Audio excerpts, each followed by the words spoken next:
Would you go to work if someone paid you handsomely to stay at home and do absolutely nothing? Imagine this. Someone pays you $300 every week to not work. If you work, the most you make is $200 every week.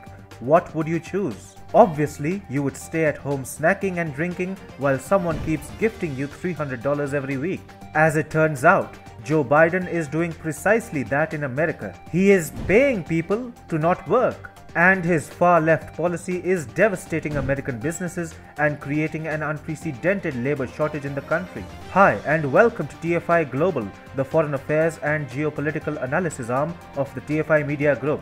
I am your host Sanbir Ranhotra, and in this video, we talk about yet another policy of Biden which is ravaging the American economy and taking it to a point of no return. US President Joe Biden is killing American businesses with his $300 weekly unemployment benefits, with the enhanced unemployment compensation exceeding the regular wages in many cases. Many Americans are refusing to work, resulting in massive labor shortages.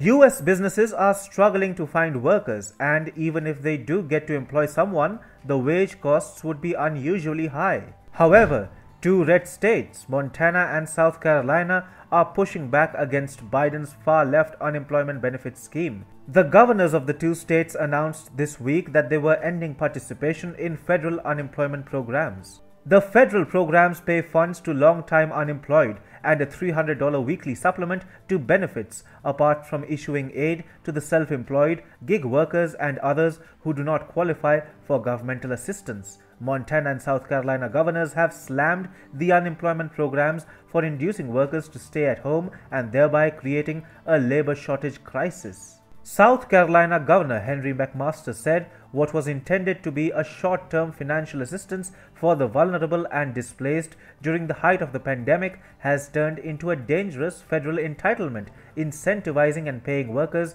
to stay at home rather than encouraging them to return to the workplace. Biden was forced to announce the enhanced unemployment benefits because of all the pressure that he was facing from influential far-left Democrats like Ilhan Omar.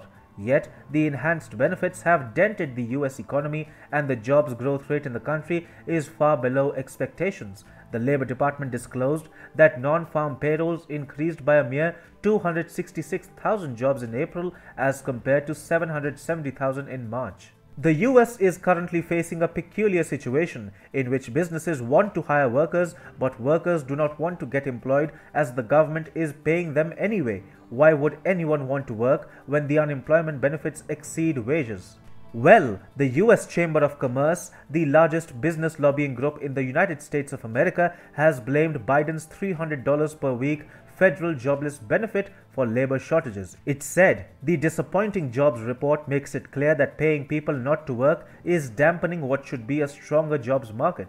The business lobbying group even suggested one step policymakers should take now is ending the $300 weekly supplemental unemployment benefit. However, the Biden administration is unlikely to accept the suggestion given the kind of soft communism which has infested it.